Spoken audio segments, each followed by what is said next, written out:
ಗುತ್ತಿಗೆದಾರರು ಗುರ್ರು December dead line, ಅದರೊಳಗಡೆ ಹಣ ಕೊಟ್ಟರು ಸರಿ, ಇಲ್ದಿದ್ರೆ ನಿಮ್ಮ ಭ್ರಷ್ಟಾಚಾರ ಬಯಲು ಮಾಡ್ತೀವಿ ಅಂತ ಚಾಲೆಂಜ್ ಹಾಕಿದ್ದಾರೆ ಇವತ್ತು ಕಾಂಟ್ರಾಕ್ಟರ್ಸ್. ಪಾಪ ಸಿದ್ದರಾಮಯ್ಯನವರು ಇಲ್ಲಿವರೆಗೆ ತಂದ್ಕೋಬಾರ್ದಾಗಿತ್ತು ಅಂತ ಅನ್ಸುತ್ತೆ ಅಲ್ವಾ ರಾಮು ಸರ್? ಅಲ್ಲ, ಇವತ್ತು ಕಾಂಗ್ರೆಸ್ ಸರ್ಕಾರ ಕೆಂಪಣ್ಣನ ಮುಂದೆ ಬಿಟ್ಕೊಂಡು ಹೈ ಡ್ರಾಮಾ ಮಾಡಿಬಿಟ್ರು. ಆಮೇಲೆ ಒಂದು ಆಯೋಗನೂ ಮಾಡಿದ್ರು ಸರ್ಕಾರ ಬಂದ್ಮೇಲೆ. ಆಯೋಗ ರಿಪೋರ್ಟ್ ಏನು ಕೊಡ್ತು? ಸುಳ್ಳು ಅಂತ ಕೊಡ್ತು. ಅವ್ರದ್ದೇ ಆಯೋಗ ಇಲ್ಲ, ಸುಳ್ಳಲ್ಲ, ಅದ್ರ ಮೇಲೆ ತನಿಖೆ, ಅದ್ರ ಮೇಲೆ ಇನ್ನೊಂದು, ಅದ್ರ ಮೇಲೆ ಇನ್ನೊಂದು, ಹಿಂಗೆ ನಡ್ಸ್ಕೊಂಡೆ ಹೋಗ್ತಾರ ಅವ್ರು, ಅದನ್ನ ಸಾಯಿಸಲ್ಲ. ಬಿಗ್ ಜೀರೋದಲ್ಲೇ ಬಂತದ್ದು. ನಾನು ಕೇಳೋದು, ಪಾಪ ಕೆಂಪಣ್ಣವರು ವಯಸ್ಸಾದವರು, ಹಿರಿಯರು, ಅವ್ರಿಗೆ ಗೌರವ ಕೊಡೋಣ. ಈಗ ನಾನು ಅವ್ರ ಬಗ್ಗೆ ನನಗೇನು ಮಾತಾಡಕ್ಕೆ ಹೋಗಲ್ಲ, ಈಗ ಅವ್ರು ನಮ್ಮ ಮುಂದೆ ಇಲ್ಲ. ಇವಾಗ ಇರೋರ ಬಗ್ಗೆ ಮಾತಾಡೋಣ. ಈಗ ಇಷ್ಟೊತ್ತು ಮಾತಾಡ್ತಾ ಇದ್ರು, ನಾವು ದುಡ್ಡು ಏನು ಇಲ್ಲ, ನಾವು ಹಂಗೆ ಹೇಳಂಗಿಲ್ಲ, ಆದರೂ ಡೆಡ್ ಲೈನ್ ಕೊಟ್ಟಿದ್ದೀವಿ, ಆಮೇಲೆ ಬ್ರಹ್ಮಾಂಡ ಭ್ರಷ್ಟಾಚಾರ ಬಿಟ್ಕೊಡ್ತೀವಿ ಅಂತ ಕಾಂಟ್ರಾಕ್ಟರ್ ಅಸೋಸಿಯೇಷನ್ ಹೇಳ್ತಾರೆ. ಕಾಂಟ್ರಾಕ್ಟರ್ ಅಸೋಸಿಯೇಷನ್ ಇಷ್ಟು ಹೇಳ್ಬೇಕಾದ್ರೆ ಅವ್ರಿಗೆ ಇದು ಗೊತ್ತಿದೆಯಲ್ಲ, ಎಷ್ಟು ಕೇಳಿದೆ ಹೇಳಿ, ಓಪನ್ ಆಗಿ ಹೇಳಿ, ಸರ್ಕಾರ ಕೊಡ್ತದೆ, ನಾವು ಹೇಳಲ್ಲ, ಆದರೆ ಅವರೇ ಕೊಟ್ಟರೆ ಕೊಡದಿದ್ರೆ ಮಾಡ್ತೀವಿ ನೋಡಿ. ಈ ಬ್ಲ್ಯಾಕ್ ಮೇಲಿಂಗ್ ಯಾಕೆ ಮಾಡ್ತಾರೆ ಕಾಂಟ್ರಾಕ್ಟ್ರು? ಈ ಕಾಂಟ್ರಾಕ್ಟರ್ ಅಸೋಸಿಯೇಷನ್ ಮಾಡ್ತಕ್ಕಂಥದ್ದು ಇದೇ ತಪ್ಪು.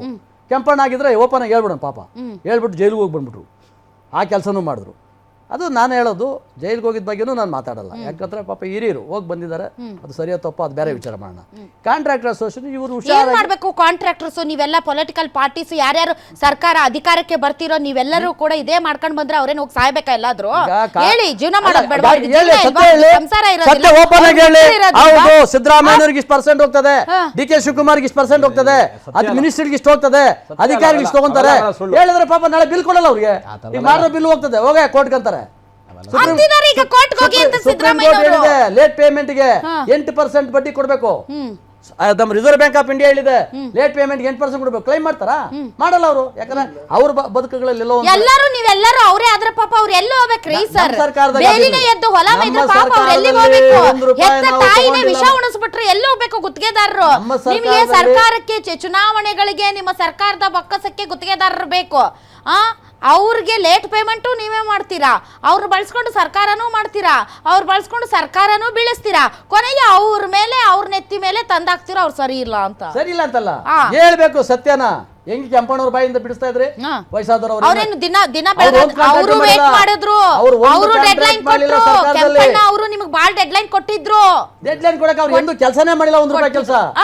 ಅವರು ಪಾಪ ಕಾಂಟ್ರಾಕ್ಟರ್ ಬೆನ್ನೆಲುಬಾಗಿ ನಿಂತ್ಕೊಂಡು ಅವ್ರು ವರ್ಕ್ ಮಾಡಿ. ಯಾಕೆ ಮಾಡಬಾರ್ದು ಅಂತಿಲ್ಲ, ಸುಳ್ಳಾರೋಪ ಮಾಡಿದ್ರು. ಕೆಂಪಣ್ಣ 100ಕ್ಕೆ 100 ಸುಳ್ಳಾರೋಪ ಮಾಡಿದ್ರು. ಸುಳ್ಳಾರೋಪ ಮಾಡಿದ್ರೆ ಇವತ್ತು ಮಂಜುನಾಥ್ ಅವರು ಸುಳ್ಳಾರೋಪ ಮಾಡ್ತಾ ಇದ್ದಾರೆ ಸತ್ಯ ಹೇಳ್ತಾ ಇದ್ದಾರೆ. ಕಾಂಗ್ರೆಸ್ ಕ್ಲೀನ್ ಚಿಟ್ ಕೊಟ್ಬಿಟ್ರೆ ನೀವು ಬಿಜೆಪಿ ಅವರು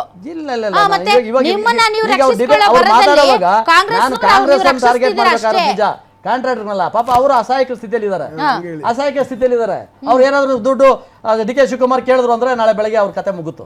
ಅವ್ರು ಸಿದ್ದರಾಮಯ್ಯ ಕೇಳಿದ್ರು ಮಂತ್ರಿ ಪಾಪ ನೀವು ಜಮೀರ್ ಬಗ್ಗೆ ಕೇಳಿದ್ರಿ, ಜಮೀರ್ ಇಲ್ಲ, ಅಲ್ಲಿ ಆಫೀಸಲ್ಲಿ ಒಬ್ಬನ ಕೆಲಸ ಮಾಡ್ತಾನೆ, ರಿಟೈರ್ಡ್ ಪರ್ಸನ್, ಅವನು ಎಲ್ಲ ಡೀಲ್ ಮಾಡ್ತಾ ಇರೋದು ಅಂತ ಹೇಳ್ತಾರೆ.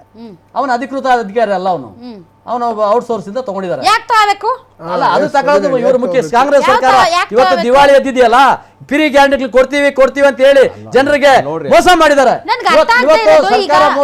ನಾಟ್ ಓನ್ಲಿ ಇದು ಅಷ್ಟೇ ಅಲ್ಲ, ಗುತ್ತಿಗೆದಾರರು ಈಗ ಏನು ಜಮೀರ್ ಅಹಮದ್ ಖಾನ್ ಇಟ್ಕೊಂಡಿರುವಂತಹ ವ್ಯಕ್ತಿಯ ಬಗ್ಗೆ ಅಷ್ಟೇ ಅಲ್ಲ ಸರ್. ನೀವು ತಗೊಳ್ಳಿ, ನೀವು ಸರ್ಕಾರಿ ಆಸ್ಪತ್ರೆಗಳಲ್ಲಿ ತಗೊಳ್ಳಿ. ಒಂದು ಉದಾಹರಣೆ ಕೊಡ್ತೀನಿ, ಜನರಿಗೂ ಇದು ಅರ್ಥ ಆಗ್ಲಿ. ಪಾಪ ಬಹಳಷ್ಟು ಜನ MBBS ಮಾಡ್ಕೊಂಡು ವೈದ್ಯರು ಈಗ ಇದಕ್ಕೋಸ್ಕರ ಕಾಯ್ತಾ ಇದ್ದಾರೆ, ಅಪಾಯಿಂಟ್ಮೆಂಟ್ಗೋಸ್ಕರ ಕಾಯ್ತಾ ಇದ್ದಾರೆ. ಹೊಸ ವೈದ್ಯರನ್ನ ನೀವು ಇನ್ನೂ ಮಟ್ಟ ತಗೊಳ್ತಾ ಇಲ್ಲ. ಮತ್ತು ಈಗಾಗಲೇ ಸೇವಾವಧಿ ಮುಗಿದಿರೋರ್ನ ವಿಶೇಷವಾದಂತಹ ರಿಯಾಯಿತಿ ಅಡಿಯಲ್ಲಿ ನೀವು ಹಲವಾರು ರಿಟೈರ್ಡ್ ಆದಂತಹ ವೈದ್ಯರನ್ನ, ಎಸ್ಪೆಷಲಿ ಸರ್ಜನ್ಸ್ಗಳನ್ನ, ಪ್ಲಾಸ್ಟಿಕ್ ಸರ್ಜನ್, ENT ಏನೋ ಸ್ಪೆಷಲೈಸೇಷನ್ ಇರೋರ್ನ ಕಂಟಿನ್ಯೂ ಮಾಡ್ತಾ ಇದ್ದೀರಾ ಹಲವಾರು ಆಸ್ಪತ್ರೆಗಳಲ್ಲಿ. ಏನಕ್ಕೆ ಕಂಟಿನ್ಯೂ ಮಾಡ್ತಾ ಇದ್ದೀರಂದ್ರೆ ಅವ್ರಿಗೆ ಸಂಬಳ ಕೊಡದೇನೆ ಅವ್ರನ್ನ ಕಂಟಿನ್ಯೂ ಮಾಡ್ತಿದ್ದಾರೆ.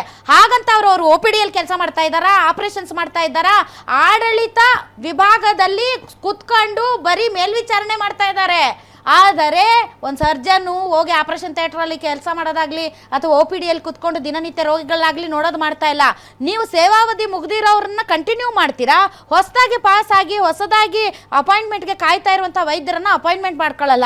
ನೀವು ಕಾಂಗ್ರೆಸ್ ಪಾರ್ಟಿಯವರು ಎಲ್ಲ ಬಿಟ್ಟಿಬೇಕು, ನಿಮಗೆ ಎಲ್ಲ ಪುಕ್ಸಟೆ ಬೇಕು ನಿಮಗೆ, ಆದ್ರೆ ಏನ್ ಕೆಲಸನೂ ನಡೆಯಲ್ಲ. ಇಲ್ಲಿ ರಹಸ್ಯ ಇರೋದು ಏನಂದ್ರೆ, ಆಡಳಿತಾತ್ಮಕವಾಗಿ ಹೆಂಗ್ ದುಡ್ಡು ಮಾಡ್ಬೋದು ಅನ್ನೋ ಐಡಿಯಾ ಅವ್ರಿಗೆ ಬಹಳಷ್ಟು ಇದೆ, ಅನುಭವ.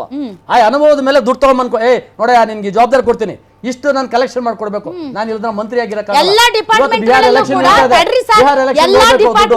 ಎಲ್ಲಾ ಡಿಪಾರ್ಟ್ಮೆಂಟ್ಗಳಲ್ಲೂ ಕೂಡ ರಿಟೈರ್ಡ್ ಆದವ್ರನ್ನ ಅಡ್ವೈಸರ್ ತರ ಇಟ್ಕೊಂಡ್ಬಿಡ್ತಾರೆ, ಸಂಬಳ ಕೊಡಂಗಿಲ್ಲ, ಏನು ಇಲ್ಲ, ಸುಮ್ನೆ ಅವ್ರನ್ನ ಮುಂದುವರ್ಸೋದು.